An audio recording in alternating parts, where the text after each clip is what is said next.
کون ہے امام احمد رضا خان فاضل بریلوی رضی اللہ تعالیٰ؟ حضور اکرم صلی اللہ علیہ وسلم نے ارشاد فرمایا، ابو داؤد شریف اور ترمذی شریف کی حدیث مبارکہ ہے جس کا مفہوم میں آپ کو بیان کرتا ہوں۔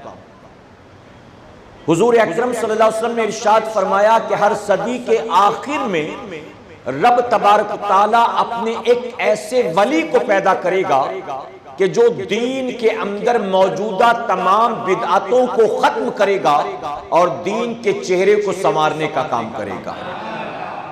یعنی اس ایک صدی کے اندر دین کے اندر جتنی بھی خرابیاں پیدا ہو گئی ہوں گی، اللہ کا وہ ولی اسے صاف کرے گا، دین کے چہرے کو صاف ستھرا کر کے دنیا کے سامنے پیش کرے گا۔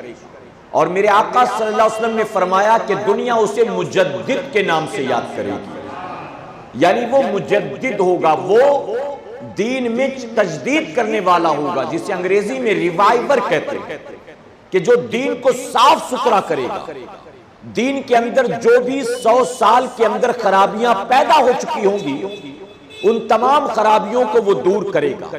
اب آپ کہیں گے کہ دین میں خرابیاں کیسے پیدا ہوں گی؟ آخر دین کے اندر خرابیاں آئیں گی تو کیسے آئیں گی؟ تو میں آپ کو ایک مثال کے ذریعے سمجھانا چاہوں گا۔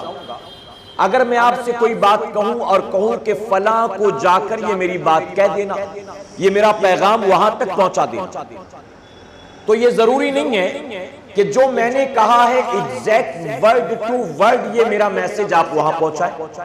آپ جب میسج وہاں پہنچائیں گے تو ممکن ہے کہ کچھ کمی ہو جائے، ممکن ہے کہ کچھ زیادتی ہو جائے۔ Exact word to word copy کوئی نہیں کر سکتا ہے الا ماشاءاللہ۔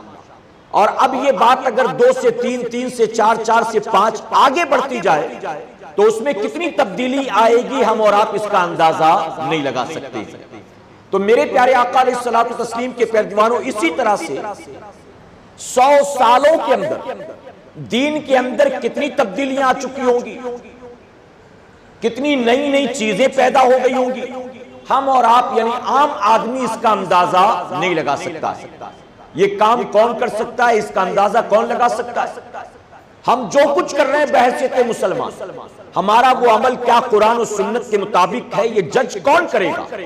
جسے قرآن و سنت کا علم نہیں ہے وہ جج کرنے کی صلاحیت نہیں رکھتا، وہ فیصلہ کرنے کی صلاحیت نہیں رکھتا، بلکہ کون سا کام یقیناً قرآن و سنت کے مطابق ہے اور کون سا ہے جسے لوگ تو سمجھتے ہیں کہ یہ کام اسلامک ہے لیکن وہ اسلامک کام نہیں، اس میں بدعتیں شامل ہو گئی ہیں، اس میں دنیا کے رسم و رواج شامل ہو چکے ہیں۔ یہ کون پہچانے گا؟ تو یہ وہ پہچانے گا جس کو اللہ نے قرآن اور سنت کا علم عطا فرمایا ہو۔ اور وہ کون ہوگا؟ فرمایا کہ وہی تو مجدد ہوگا، وہی تو دین کی خرابیوں کو دور کرنے والا، دین کے چہرے کو سنوارنے والا۔